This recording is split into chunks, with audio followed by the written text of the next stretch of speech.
ఆపదామపహర్తారం దాతారం సర్వసంపదాం లోకాభిరామం శ్రీరామం భూయో భూయో నమామ్యహం.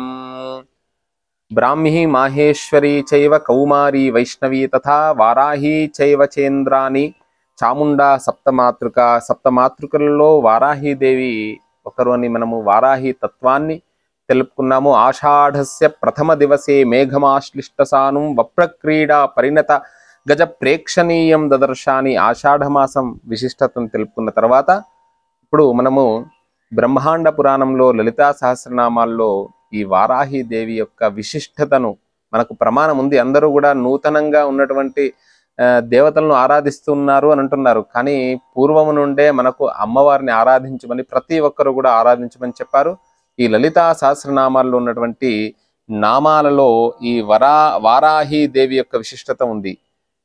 అందులో భండాసురవధోద్యుక్త శక్తిసేన సమన్విత. లలితామ్మవారు ఆవిర్భావం దేవతా కార్యాలకై ఆవిర్భవించింది. అమ్మవారు శ్రీమాతా శ్రీ మహారాజ్ఞి శ్రీమత్ సింహాసనేశ్వరి చిదగ్నికుండ సంభూత దేవకార్య సముద్యత అన్నట్టు ఆ అమ్మవారికి సైన్యాధ్యక్షురాలుగా శ్యామ వార్తాలి అంటే అదే విధానంగా శ్యామాదేవి శ్యామ వార్తాలి సంసేవ్య అని లలితాదేవిని వర్ణించారు. అనగా లలితాదేవిని వారాహీదేవి శ్యామాదేవి. శ్యామ అంటే ఏమిటి అని అంటే అందరూ కూడా అంటారు శ్యామవర్ణం అంటారు. శ్యామవర్ణం కాదండి, యవ్వనం అని అర్థం అన్నట్టు. 16 సంవత్సరాల నుండి 28-30 సంవత్సరాలు ఉండేటువంటి స్త్రీలను శ్యామ అనేటువంటి రూపకంగా మనము చెప్పబడుతూ ఉంటుంది. అందుకనే లలితాదేవి ఇచ్ఛాశక్తి, శ్యామలాదేవి జ్ఞానశక్తి, ఈ వారాహీదేవి క్రియాశక్తి అంట. ఇచ్ఛా జ్ఞాన క్రియాశక్తులకు ప్రతిరూపకాలు. అలా ఈ లలితా సహస్రనామాలలో ఈ వారాహీదేవి గురించి మనకు చెప్పబడ్డది. శ్యామలాదేవి గురించి దేవకార్య సముద్యుత అమ్మవారు ఏ విధానంగా ఉద్భవించింది అని చెప్పారు. గేయ చక్ర రథారూఢ మంత్రిని పరిసేవిత కిరిచక్ర రథారూఢ దండనాథ పురస్కృత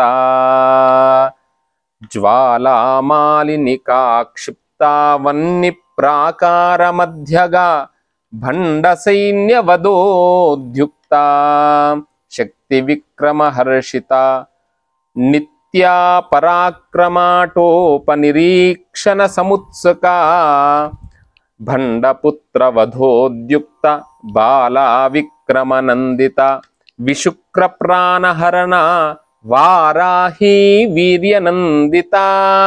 ఇలా మనకు 65వ నామము నుండి 76వ నామము వరకు కూడా ఈ వారాహి లలితా సహస్రనామంలో ఎవరైతే అవకాశం ఉన్నటువంటి వారు ఈ నామాలను కూడా స్మరిస్తే వారాహీదేవిని ఆరాధించినటువంటి ఫలితం వస్తుంది. భండాసుర వధోద్యుక్త శక్తిసేన సమన్విత. తన యొక్క శక్తి సేనాధ్యక్షులతో అమ్మవారు ఆసురీ శక్తుల్ని సంహరించడానికి బయలుదేరిందంట. ఎలా అంటే లలితాదేవి రాక్షస సంహారానికి సకల సేనలతో సన్నద్ధమవుతున్నటువంటి తీరు ఇక్కడ ఈ నామంతో ప్రారంభమవుతుంది. భండాసుర. భండాసుర అంటే అర్థం ఏమిటండి? భండము. భండ అని అంటాం, భండలాగా ఉన్నవి ఏమిట్రా అని అంటుంటాం కదా. భండము అంటే అజ్ఞానము అని అర్థం అన్నట్టు.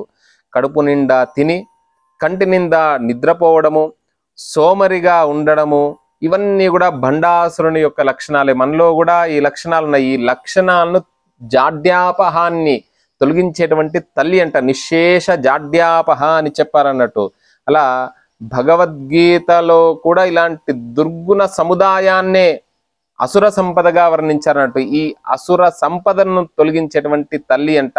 ఈ దుర్గుణాలనేటువంటి రాక్షసులను సంహరించేటువంటి తల్లి.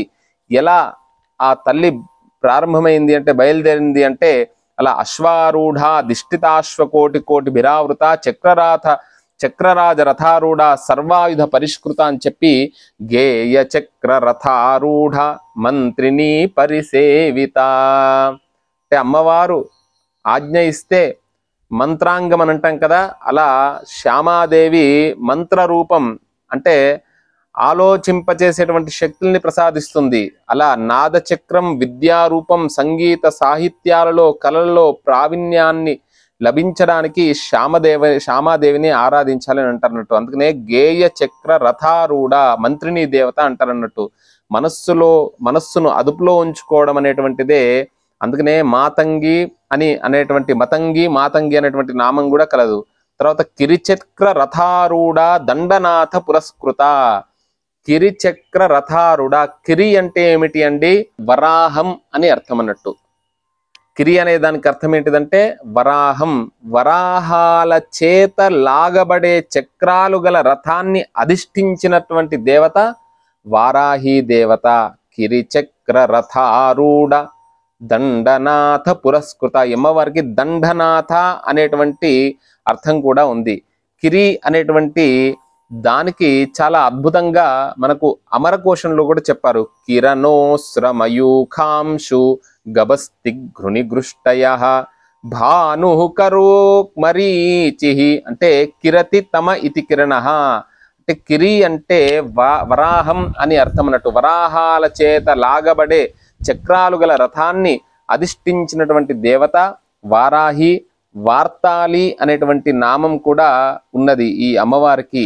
తర్వాత ఇందులో ఒక రహస్యార్థం ఏమిటి అంటే, ఈ వరాహం అంటే పంది బురదలో నివసిస్తుంది కదా, కిరి అంటే వరాహం అన్నాం కదా.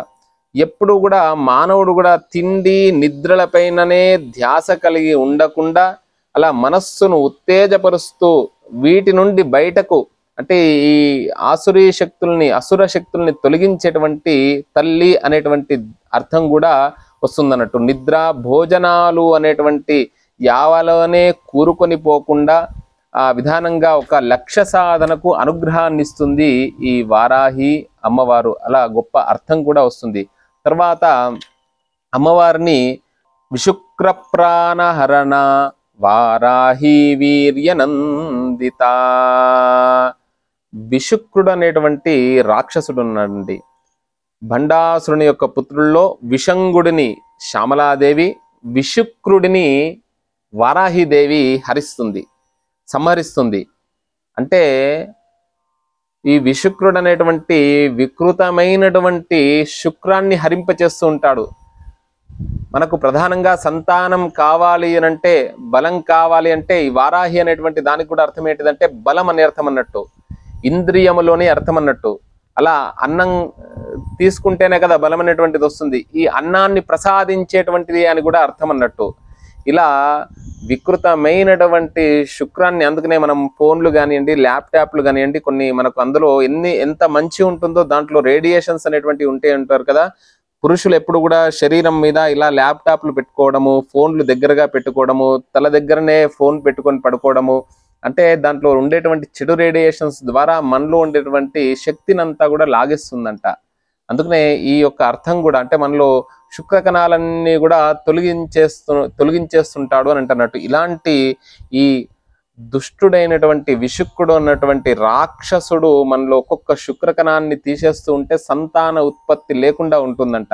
అందుకనే అమ్మవారు సంతాన ప్రదాయిని కూడా. సంతానము కావాలి అనంటే, ఉన్నటువంటి సంతానానికి మంచి బుద్ధి కావాలి అంటే, ఈ ఉన్నటువంటి ఈ మంచి బుద్ధితో సహా ఉన్నతమైనటువంటి స్థానం రాజకీయ పరంగా కానివ్వండి, భూ సంబంధమైనటువంటి వారాహి అనేటువంటి దానికి అర్థం ఏంటిదంటే గృహం అనేటువంటి అర్థం కూడా వస్తుంది. భూమి నుండే కదా సకల భోగాలు అనుభవించేటువంటిది. అలా ఒక యోగానికి వెళ్లే ముందు భోగాన్ని అనుభవించాలి అని అంటూ ఉంటారు. అలా ఈ గృహం అనేటువంటి దానికి కూడా అర్థం అన్నట్టు. గృహం అంటే ఇంటి అంటే లౌకికార్థమనే కాకుండా ఈ శరీరం అనేటువంటి గృహం కూడా అర్థం వస్తుంది. అందులో ఉండేటువంటి శక్తిని తెలుసుకోవడం కూడా గొప్పనటువంటి అనుగ్రహం. గృహం కావలసినటువంటి వారు, నిజ గృహం కావలసినటువంటి వారు, తర్వాత ఉద్యోగం కావలసినటువంటి వారు, విద్య కావలసినటువంటి వారు వారాహి అమ్మవారిని ఆరాధించనంట. అలా ఆరాధించడం ద్వారా అమ్మవారి యొక్క అనుగ్రహం చేత మనకు బలం చేకూరుతుందంట. పిల్లలు చిన్న పిల్లవాడి దగ్గర నుండి మొదలుకొని వృద్ధుల వరకు అన్ని ఆశ్రమ ధర్మాల వారు ఆరాధించవచ్చు. అలా ఈ విశుక్రుడు వరాహి దేవత చేత సంహరించబడ్డారు అని చెప్పి విశుక్ర ప్రాణహరణ వారాహి వీర్యనందిత. ఈ విశుక్రుడు అంటే ఏమిటి అంటే విగతమైనటువంటి శుక్రం కలిగినటువంటి వాడు, తేజో విహీనుడు అన్నట్టు. మనం తేజస్సు అంతా కూడా హరింపచేస్తూ ఉంటాడు. కొన్ని శక్తులు అనేటువంటివి, దుష్ట శక్తులు అనేటువంటి మనలో తేజస్సును మొత్తం కూడా తేజో విహీనంగా, ఇలా ఉన్నావు, ఇలా నీరసంగా ఉన్నావు అని అంటుంటాం కదా, ఈ నీరసం పోతుందంట ఈ వారాహి అమ్మవారిని ఆరాధిస్తే. ఇది ప్రత్యక్షంగా మనం చేయాలి. అంటే ఈ వారాహి నవరాత్రులు ఎలా చేయాలి అని అంటే, ఇలా చేయడం ద్వారా మనలో ఉండేటువంటి తేజస్సు అంతా కూడా ఒక ఉన్నతమైనటువంటి ఒక తేజస్సు కలుగుతుంది. శ్రద్ధాం మేధాం యశః తేజః అన్న విధానంగా ఇవన్నీ కూడా కలుగుతాయంట.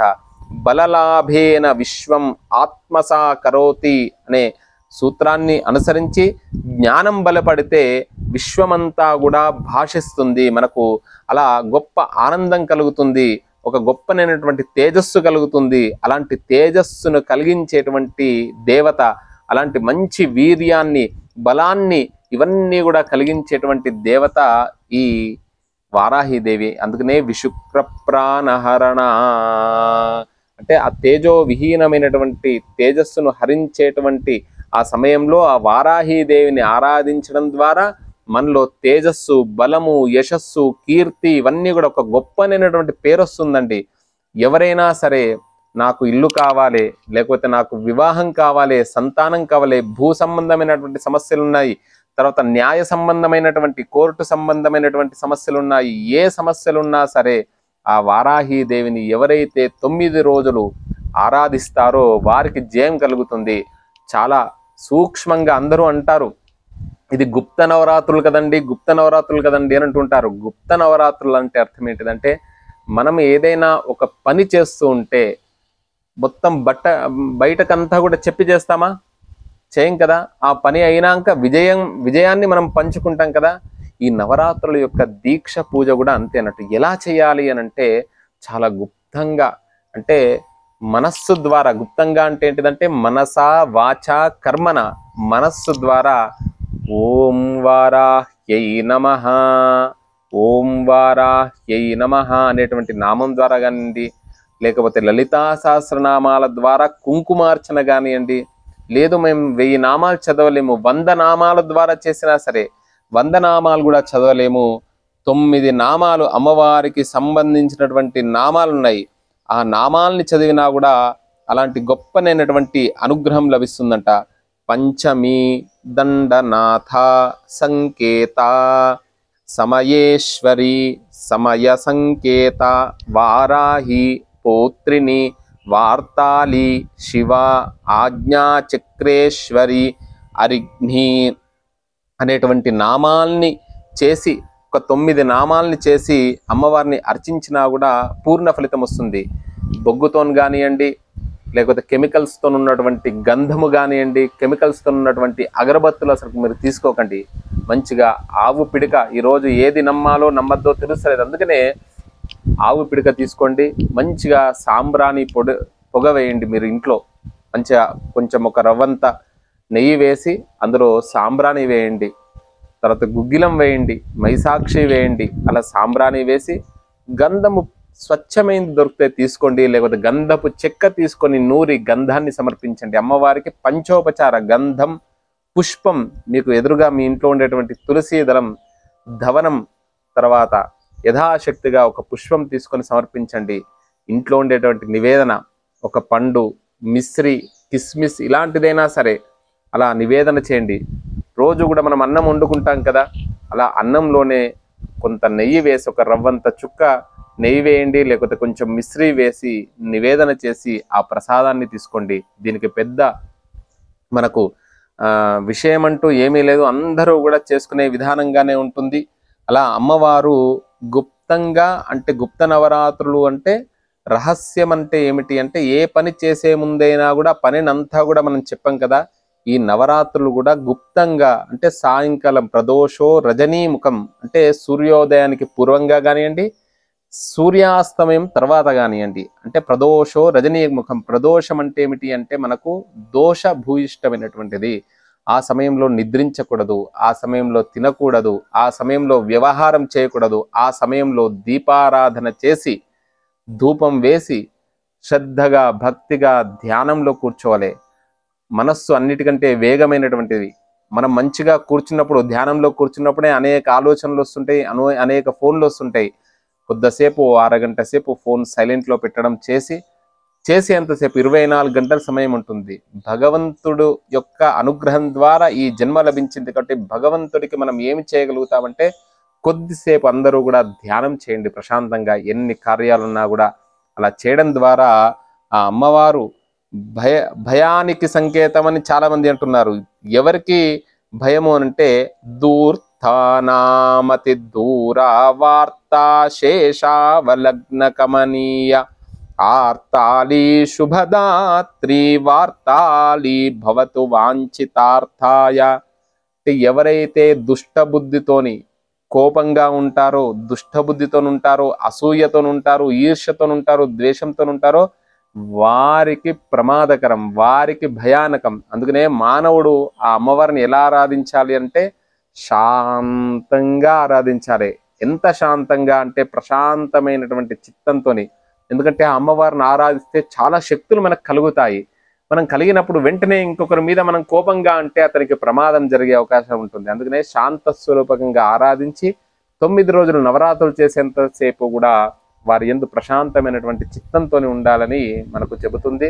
అలాంటి వారాహి అమ్మవారి దేవాలయాలు కూడా మనకు కాశీలో ఉన్నది. విశ్వేశం మాధవం డుంఢిం దండపానించ భైరవం వందే కాశీం గుహాం గంగాం భవానీం మణికర్ణికాం. ఎందుచేతనంటే ఉదయం పూట అక్కడ దేవాలయం తీసుండదు, కేవలం రాత్రి పూట మాత్రమే దర్శించాలి అమ్మవారిని. ఉదయం పూటనే ఉదయం 8 లోపలనే దర్శించాలి. తర్వాత 8 తర్వాత ద్వారములు మూయబడతాయి. 7:30 8 గంటలకే అక్కడ ద్వారాలు మూయబడతాయి. ఎందుచేతనంటే రాత్రి అంతా కూడా అక్కడ క్షేత్రపాలకురాలు, ఉదయం అంతా కూడా కాలభైరవుడు క్షేత్రపాలకుడు, రాత్రి అంతా కూడా వారాహి అమ్మవారు. ఆ వారాహి అమ్మవారిని కూడా సరాసరి చూడలేమంట. ఎందుకంటే అలసిపోయినటువంటి వారిని మనం చూస్తే ఎలా ఉంటుందండి, అలా వారు బాగా అలసిపోయి ఉంటారు, ఏం మాట్లాడతారో తెలియదు. కావున అమ్మవారు కూడా అలసిపోయి ఉంటుంది. రాత్రంతా కూడా ఆ క్షేత్రానికి పురానికి, ఆ కాశీ పురానికి రక్షణగా ఉండి అలసిపోయి ఉంటుంది. కాబట్టి అందుకనే కన్నాల నుండి పాదాలను చూడాలి. అందుకనే కొంతమంది వెళ్ళి చూస్తే ఏమవుతుంది లేదని భార్యాభర్తలు వెళ్ళి చూశారు, ఏమయ్యారంటే వారు కనబడకుండా అయ్యారంట. అందుకనే ప్రయోగాలు అనేటువంటిది చేయకూడదు. భగవంతుడు ఉన్నాడు అనేటువంటి విశ్వాసంతో నా అమ్మవారిని నమస్కారం చేసుకోలే. మనకు రాజస్థాన్, గుజరాత్లో ఈ వారాహి అమ్మవారిని ప్రపంచమంతా, అనేక రాష్ట్రాలే కాదు ప్రపంచమంతా ఆరాధిస్తుంటారు. గుజరాత్, రాజస్థాన్లో బరాహి అని, తర్వాత చైనాలో ఆటవిక సంపదకు ఈ వారాహి, చూడండి మీరు కావాలంటే గమనించండి, ఈ వారాహి దేవి వరాహమే అన్నట్టు ఆటవిక సంపదకు రక్షణ, అదే చిహ్నం గుర్తు. జపాన్లో ధైర్యానికి ప్రతీకగా కొలుస్తూ ఉంటారు ఈ వరాహస్వామి వారిని, ఈ వారాహిని. అలా గొప్పదనం చెప్పాలి అనంటే అనేకంగా మనం చెప్పుకోవచ్చు. అలా వారాహి దేవి నవరాత్రుల్ని అందరూ చేయవచ్చు. రేపు ప్రారంభమయ్యేటువంటి ఈ ఆషాఢ మాసంలో చాలా విశేషమైనటువంటిది. ఆషాఢ శుద్ధ పాడ్యమి నుండి తొలి ఏకాదశి అంటారు కదా, ఏకాదశి తొలి చినుకు అని అంటుంటారు కదా. రైతులు అంటే ఈ నాగలి తర్వాత ఈ దంచేటువంటి ఇవే అమ్మవారికి ఆయుధాల హలం అని అంటుంటారు కదా. ఇవన్నీ కూడా ఈ అన్నానికి ప్రతీక. మనం తింటున్నామంటే, భోజనం చేస్తున్నామంటే, శరీరం ఇలా ఉన్నది అంటే కారణం ఈ వారాహి, వరాహస్వామి వారాహి దేవి మాత్రమే. అందుకనే శ్వేత వరాహ కల్పే అమ్మవారు అందరూ అంటుంటారు, ఈ వర్ణంలో ఉంది, ఆ వర్ణంలో ఉంది, నలుపు వర్ణం, ఎరుపు వర్ణం, ఇవన్నీ వర్ణాలు కదండి, ప్రత్యక్షంగా ఉంది శ్వేత వరాహం అనేటువంటి నామం. పాతాళ వారాహి అని కూడా మనము శ్రీ శ్రీ శ్రీ కుర్తాల పీఠాధీశ్వరులు శ్రీ శ్రీ శ్రీ సిద్ధేశ్వరానంద సరస్వతి స్వామి వారి పాదపద్మాలకు నమస్సులు అర్పిస్తూ మనం తిరుపతిలో కూడా చూడొచ్చు. అలాంటి మహనీయుల ద్వారానే ఈ దశమహావిద్యలు, దశావతారాల యొక్క ప్రతిరూపాలు అందరూ ఆరాధించవచ్చు. ఇదేం పెద్ద భయంకరమైనటువంటిది లేదు. మంత్రము తంత్రము అంటే చేయడం అన్నట్టు, క్రియ అనేటువంటిది. ఇలా అనేక దశమహావిద్యలు కలవు, అందులో కూడా మనం ఆరాధించవచ్చు. ఆ విధానంగా ఈ వారాహి దేవిని, ఈ విశిష్టతలను అన్నింటినీ కూడా ఈ భక్తి మార్గం ద్వారా ఎంతో మందికి ఉపయోగకరంగా చెబుతూ ఉన్నారు. అలా ప్రచారం చేస్తున్నటువంటి వారికి ఆశస్సులు తెలుపుతూ ఛానల్లో ఉండేటువంటి వారందరికీ కూడా ఆ రామానుగ్రహ ప్రసాద సిద్ధిరస్తు అని చెప్పి వారాహి నవరాత్రుల్ని అందరూ ఆరాధించి అమ్మ యొక్క అనుగ్రహాన్ని పొందగలరు. జై శ్రీరామ్.